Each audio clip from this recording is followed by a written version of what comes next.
बिस्मिल्लाहिर्रहमानिर्रहीम। अस्सलाम वालेकुम नाज़रीन, एक और वीडियो के साथ आपकी खिदमत में हाजिर हैं। नाज़रीन, आज एक बार फिर हम बात करेंगे राफ़ेल हथियारों के हवाले से, क्योंकि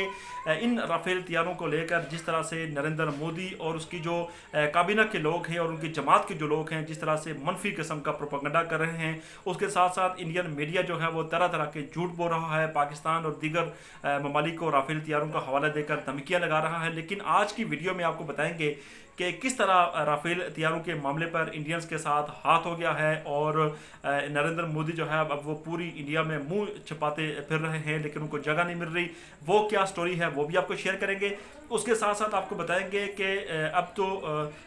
पाकिस्तान को छोड़कर, दुनिया को छोड़कर इंडिया के अंदर से भी आवाज़ें आना शुरू हो गई हैं राफ़ेल हथियारों के हवाले से। वो क्या खबरें हैं वो भी आपको बताएंगे। और उसके साथ साथ पाकिस्तान की तरफ से जो एक जवाब जो है जो जा रहा है इंडियंस को, ज़ाहिद हामिद साहब सीनियर दिफाई तजियागार हैं, उन्होंने एक बड़ा ज़बरदस्त जवाब दिया है इंडियंस को, वो भी आपके साथ शेयर करेंगे। उसके साथ साथ शाहिद लतीफ़ साहब ने दोबारा अपनी लबकशाई की है और राफ़ेल हथियारों के ऊपर जो इंडियन मीडिया मनफी और झूठा प्रोपेगेंडा कर रहा था उसका भी उनने एक ज़बरदस्त जवाब दिया है, वो भी आपके साथ आज की वीडियो में हम शेयर करेंगे। लेकिन आगाज़ हम करेंगे इंडियंस का जो एक रवैया है। इंडियन के जो लोग हैं जो इस वक्त उनकी इलेक्ट्रॉनिक मीडिया पर बैठे हुए हैं, वो तरह तरह के मनफी प्रोपेगेंडे कर रहे हैं, तरह तरह की बातें कर रहे हैं राफ़ेल हथियारों के हवाले से, जो कि ना सिर्फ मनफी और मनगढ़ंत हैं बल्कि उसके साथ साथ झूठ पर मबनी हैं। उसके बाद हमने देखा कि जिस तरह से इंडियन मीडिया को अपने ही मुल्क के अंदर से उनको काफ़ी तनकीद का सामना करना पड़ रहा है और उनके जो इंडियन एयरफोर्स के जो साबका एयर चीफ हैं उन्होंने भी ये लबकशाई की। उसके साथ साथ इंडिया के एक परवीन स्वामी साहब एक सीनियर सहाफ़ी हैं, उन्होंने भी राफ़ेल हथियारों को लेकर जो एक मनफी और झूठा प्रोपेगेंडा किया जा रहा था इंडियन मीडिया पर, उन्होंने उनका वाज़ेह और दो टोक किस्म का उन्होंने जवाब दिया। उनके सीनियर सहाफ़ी जो हैं स्वामी साहब, वो उन्होंने एक बड़ा ज़बरदस्त उन्होंने जवाब दिया इंडियन मीडिया को। उन्होंने कहा कि जिस राफ़ेल हथियारों के हवाले से तरह तरह की खबरें की जा रही हैं, तरह तरह के ढंडोरे पीटे जा रहे हैं, वो असल में झूठी और मनगढ़ंत किस्म की बातें हैं। हकीकत में ऐसा नहीं है, क्योंकि जो GF-17 थंडर जो हैं वो फ्रांस के तैयार करता हैं, इंडिया ने वहाँ से उनको परचेज़ किया है। और अगर वो इतने ही अच्छे तैयार अगर होते तो वो इससे पहले फ्रांस उनसे कई जंगें लड़ चुका होता है और उनको जंगी मैदान में उतार चुका होता। लिहाजा ये जो राफ़ेल हथियारे हैं ये इनके अंदर इतनी कैपेबिलिटी नहीं है कि हम इनको पाकिस्तान का तोड़ बता सकें, पाकिस्तान के तोड़ के तौर पर एक हथियार और एक टूल के तौर पर इनको इस्तेमाल कर सकें। ये बिल्कुल झूठी बातें हैं। और उन्होंने कहा कि जो दुनिया के दीगर ममालिक जो इन जहाज़ों को इस्तेमाल कर रहे हैं, वो जो ममालिक हैं उन्होंने भी इस तैयारे को कभी जंगी मैदान में नहीं उतारा, और जब तक तैयारा जंगी मैदान में नहीं उतरता उस वक्त तक आप इसको एक बेहतर और ज़बरदस्त तैयारा आप नहीं कह सकते। तो उन्होंने इंडियन मीडिया को उन्होंने राफ़ेल हथियारों के हवाले से उन्होंने एक उनकी जो एक मनफी प्रोपेगेंडा था उसका जवाब दिया। उसके साथ साथ उन्होंने पाकिस्तान के GF-17 थंडर का जो उन्होंने बताया, और उन्होंने कहा कि पाकिस्तान के जो GF-17 थंडर तैयारे हैं ये दुनिया के सफ़े अव्वल के तैयारों में इनका शुमार होता है, और पाकिस्तान हर साल दर्जनों GF-17 थंडर तैयार करता है। लिहाजा अगर हम पाकिस्तान के साथ अगर राफ़ेल हथियारों का मुकाबला करें तो ये एक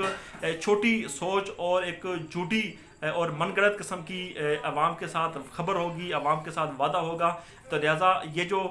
खबरें फैलाई जा रही हैं नरेंद्र मोदी और उनकी हुकूमत की जानिब से, उनके लोगों की जानिब से और उनकी मीडिया की जानिब से, ये सरासर झूठ पर मबनी है। अपनी आवाम को गुमराह न किया जाए, और मीडिया से उन्हें अपील की कि मीडिया मनफी रिपोर्टिंग ना करे, मनफी किस्म की खबरें न चलाए, बल्कि मुस्बत खबरें चलाए। और जो राफ़ेल के मुकाबले में जो GF-17 थंडर को नीचा करके दिखाने की बात की जाती है, उन्होंने लिखा कि पाकिस्तान के मिराज और पाकिस्तान के F-16 तैयारे भी राफ़ेल हथियारों का मुकाबला करने के लिए काफ़ी हैं। तो ये तो था इंडियन मीडिया को अपने ही अंदर से उनको जो जवाब दिया गया। उसके साथ साथ हमने देखा कि जिस तरह से राफ़ेल हथियारों का चर्चा किया जा रहा था, तो ये बार बार बताया जा रहा था कि अब जो पाकिस्तान और चाइना और जो दीगर मालिक हैं उनकी अब खैर नहीं होगी। तो अब हमने देखा कि ज़ाहिद हामिद साहब जो कि सीनियर दिफाई तजियागार हैं, उन्होंने और ट्विटर पूरा भरा हुआ है राफ़ेल हथियारों से, जो कि 5 हथियारे जो उनको दिए गए, ये जो तियारे इंडिया को दिए गए ये एक्सपायर तियारे थे, और राफेल जब फ्रांस के पास जब ये तियारे जब एक्सपायर हो गए तो उन्होंने आगे से इनको भारत को भेज दिया, और भारत को भेजने के बाद भारत ने वहाँ पर ढिंढोरा पीटना शुरू कर दिया जी कि हमारे पास नए जहाज़ आ गए हैं। और आप जाके ट्विटर पर जाके देख भी सकते हैं, ज़ैद हामिद साहब का ट्विटर अकाउंट देखें, आप दीगर लोगों का ट्विटर अकाउंट देखें, आप इंडियन सहाफ़ियों का ट्विटर अकाउंट देखें, जहाँ पर उनने वाज़े तौर पर उनने राफेल तियारों के ऊपर जो रंग किया हुआ है, जो उतरा हुआ रंग जो है वो उनने दिखाया है, और वो वाज़े उससे देखा जा सकता है कि किस तरह से ये जो तियारे हैं ये पहले फ्रांस में पहले फेल हुए, फ्रांस ने इनको इस्तेमाल किया, और उसके बाद जब ये कबाड़ जब बन गए तो कबाड़ बनने के बाद उनने महंगे दामों उनने इंडिया को फ़रोख्त भी कर दिए, और उसके साथ साथ उनने वहाँ से करोड़ों रुपया भी उनने इंडियन से हासिल कर लिया। एक तो ये चीज़ है, और उसके साथ साथ आपको बताएं कि अब इंडिया के अंदर से जो उनके सियासतदान हैं, जो उनके एयरफोर्स के लोग हैं, जो उनके अपोजिशन के लोग हैं, उन्होंने नरेंद्र मोदी के ऊपर भी उन्होंने सवाल उठाना शुरू कर दिए हैं, और सबका एक ही मौक़िफ़ है, सबका एक ही सवाल है। उन्होंने कहा कि जब कांग्रेस ने अपने दौरे हुकूमत में 550 करोड़ फ़ी जहाज़ के हवाले से जब उसकी कीमत का तयन किया था, तो नरेंद्र मोदी और उनके लोगों ने इस कीमत को 1650 तक लेकर क्यों गए? 1650 करोड़ इस एक जहाज़ की कीमत है। तो ये भी सवाल उठाए जा रहे हैं कि यहाँ पर करप्शन की बड़ी कहानियाँ सामने ये हैं, और जिस तरह से नरेंद्र मोदी और उनके लोगों ने यहाँ पर पैसा बनाया है, और पैसा बनाकर इंडियन को वो जहाज़ खरीद कर दिए हैं जो कि फ्रांस में इससे पहले एक्सपायर हो चुके थे, और दुनिया के दीगर ममालिक इनको इस्तेमाल कर चुके हैं। और साथ साथ ये भी वहाँ पर खबरें सर्कुलेट कर रही है कि अगर आपने 1650 करोड़ का अगर आपने जहाज़ खरीदना ही था तो वो एक ऐसा जहाज़ खरीद लेते जो कि जिसकी अक्सर जो थी वो पाकिस्तानी पायलट्स और पाकिस्तान के जो इंजीनियर्स थे उन तक ना होती। लेकिन राफेल तियारों को तो इससे पहले पाकिस्तान के इंजीनियर जो है वो उनको खंगाल कर देख भी चुके हैं, उनको ऑपरेट भी कर चुके हैं। तो लिहाजा ये भी एक सुखी का सामना करना पड़ रहा है नरेंद्र मोदी और उनके जो हवारी हैं उनको। ये भी बड़ी इंपॉर्टेंट चीज़ आपके साथ शेयर करना थी। उसके साथ साथ जब राफेल का ढिंढोरा पीटा गया तो ज़ैद हामिद साहब जो कि सीनियर दिफाई तजियनगार हैं, किसी तारफ़ के मोहताज नहीं है, उन्होंने इंडियंस को उन्होंने आईना दिखा दिया और उन्होंने इंडियंस को बावर करवाया कि अगर वो राफेल तियारों का ढिंढोरा पीट रहे हैं तो उनको 5 जो जहाज़ मिले हैं, 5 में से 3 जो हैं वो फ्रांस का कबाड़ उनके हवाले किया गया है, नए जहाज़ उनको नहीं दिए गए। तो उनकी तस्वीर भी उन्होंने शेयर की अपने ट्विटर अकाउंट पर, वो भी आप जाके देख सकते हैं। तो एक तो ये चीज़ उन्होंने की, और उसके साथ साथ उन्होंने GF-17 थंडर के साथ मुकाबले के हवाले से जब बात की तो उन्होंने कहा कि सिर्फ टेक्नोलॉजी और सिर्फ जहाज़ों की महारत से आप जो जंग नहीं जीत सकते, बल्कि अगर आपको जीतनी है, जंग के मैदान में अगर आपको कामयाबी अगर हासिल करनी है तो आपको अपने पायलट्स को भी ट्रेन करना पड़ेगा, अपने पायलट्स के अंदर जज्बा पैदा करना पड़ेगा, आपका जो क्रू है उसको आपको सही ज़बरदस्त किस्म की उनको ट्रेनिंग देनी पड़ेगी, अदरवाइज़ ये मुमकिन होता हुआ नज़र नहीं आ रहा। तो उसके बाद हमने देखा कि जिस तरह से पूरे ट्विटर पे उनके ख़िलाफ़ एक कैंपेन चलाई गई और राफेल तियारों की तस्वीर शेयर की गई, वहाँ पर उनकी खूबियाँ बयान की गई। तो उससे आप अंदाज़ा लगा सकते हैं कि बौखलाहट जो है वो कितनी आया हो चुकी है।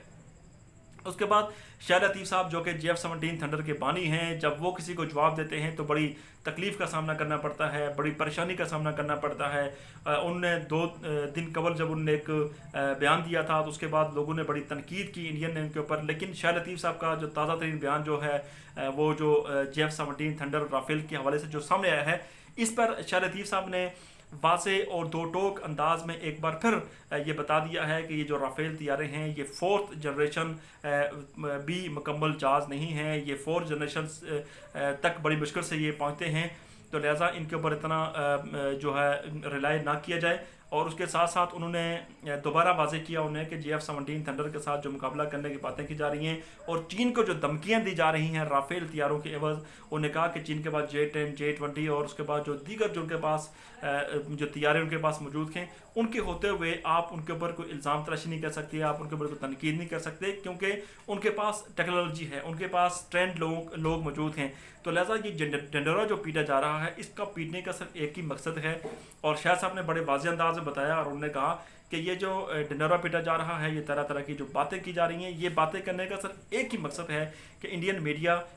और के जो चंद लोग हैं और उसके साथ जो सही और ज़बरदस्त और मुस्बत वोटिंग करते हैं वो, और जो कांग्रेस के जो लोग हैं, जब वो सवालात कर रहे हैं नरेंद्र मोदी से उन अरबों खरबों रुपए की जो डील का تو اس کا جواب وہ دینے میں ناکام ہو رہے ہیں، اور میڈیا میں انہوں نے پیسہ لگایا ہے، پیسہ پھینکا اور پھینک کر وہ رافیل طیاروں کے حوالے سے صبح دوپہر شام وہ طرح طرح کی خبریں چلائی جا رہے ہیں، طرح طرح کے پیکیجز چلوائے جا رہے ہیں. تو یہ ان کی ناکامی کا منہ بولتا ثبوت ہے. اگر نریندر مودی کے اندر اگر ذرا بھر بھی شرم یا حیا کا اگر کوئی عنصر موجود ہے تو ان کو چاہیے کہ وہ رافیل طیاروں کے حوالے سے اپنی قوم کو سچ بتائیں، اور یہ جو ان کی میڈیا کے اوپر جو ڈنورا پیٹا جا رہا ہے اس کو ختم کروا کر ان کو صحیح حقائق بتائیں. اور اس کے ساتھ ساتھ انہوں نے کہا کہ JF-17 تھنڈر کے ساتھ مقابلہ کرنا ایسے ہی ہے جیسے اپنے قد سے کسی اونچی چیز کو دیکھنا، کیونکہ JF-17 تھنڈر کا مقابلہ اس لیے نہیں ہو سکتا کیونکہ JF-17 تھنڈر پاکستان میں درجنوں کے حساب سے سالانہ پیدا ہو رہے ہیں، اور الحمدللہ اپنے بنائے ہوئے جہاز ہیں، ان کا مقابلہ دنیا کا کوئی جہاز نہیں کر سکتا. تو آئندہ آنے والے دنوں میں آپ کو بتائیں گے JF-17 تھنڈر اور دیگر ممالک کے جو جہاز ہیں ان کا موازنہ بھی.